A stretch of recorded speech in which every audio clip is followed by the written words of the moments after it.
What's up, guys? Welcome back to the channel. Today we're going to be talking about the Palmetto State Armory Dagger and how it compares to a real Gen 3 Glock. So let's jump right into it and I'll catch you guys at the table. Alright, so this is the Palmetto State Armory Dagger. This one comes with a threaded barrel, suppressor height sights, and an RMR cut.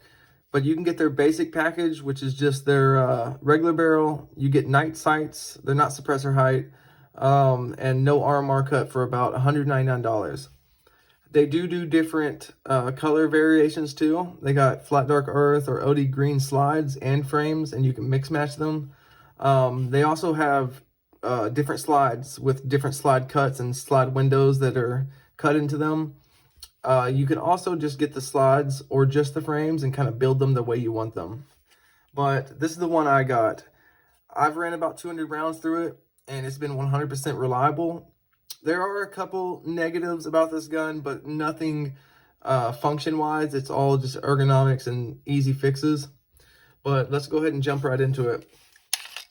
It is empty. There's no bullets in the chamber.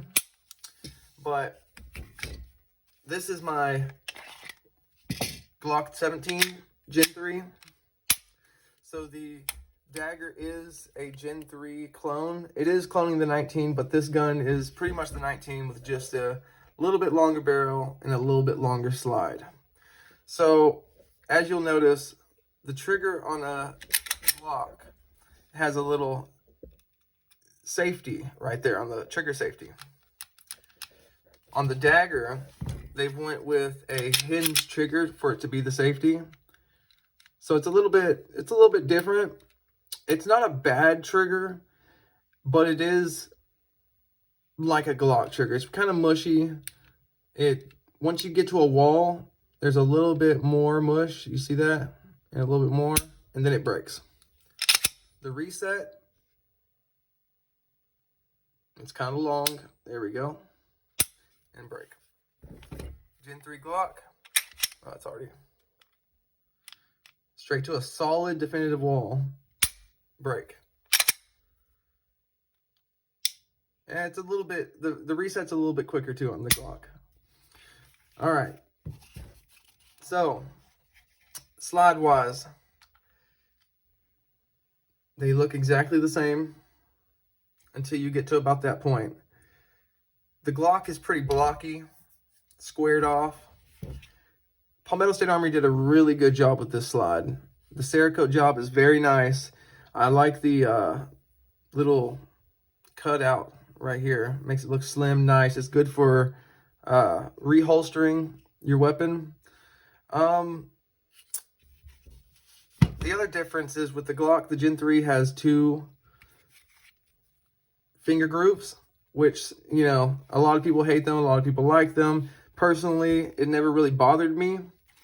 With the Dagger, they only added 1. Now, it is kind of sharp, so when I first started using this gun, it would dig into my finger.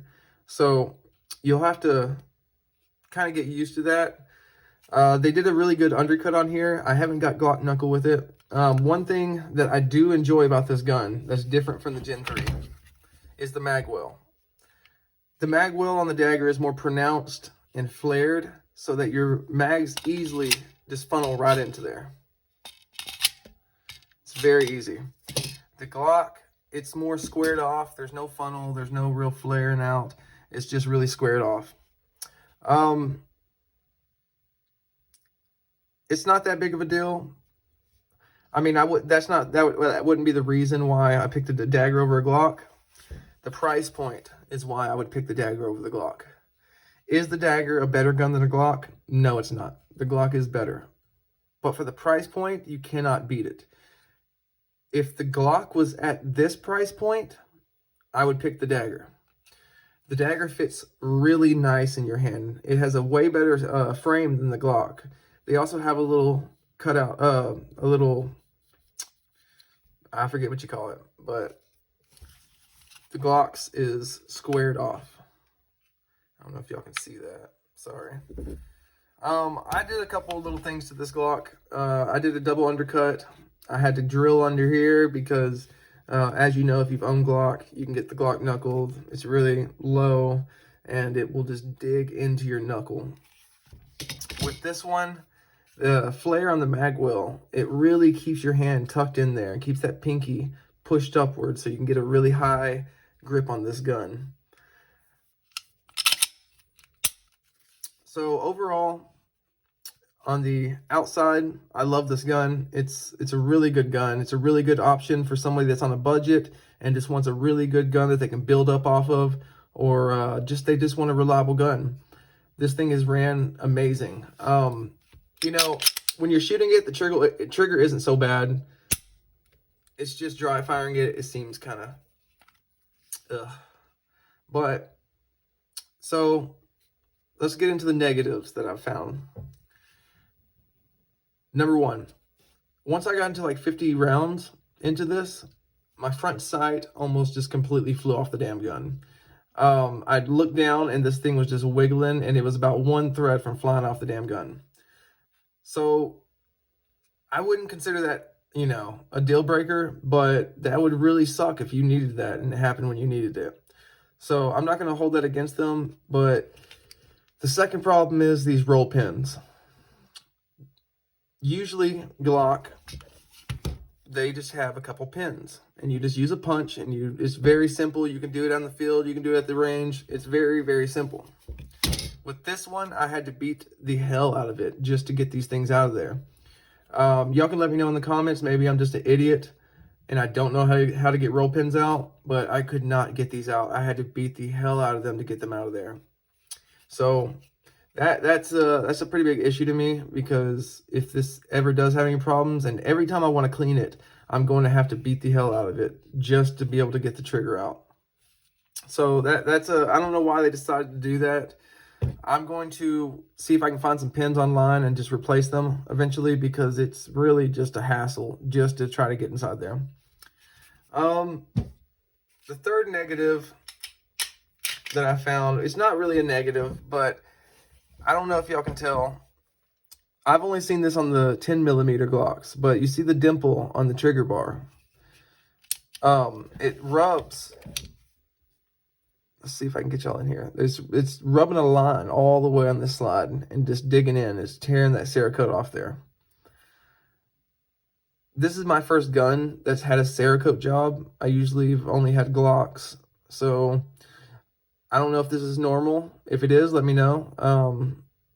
My main worry is rusting, so it's a little bothersome, but you know, if it's not that big of a deal, like I said, it's not a deal breaker.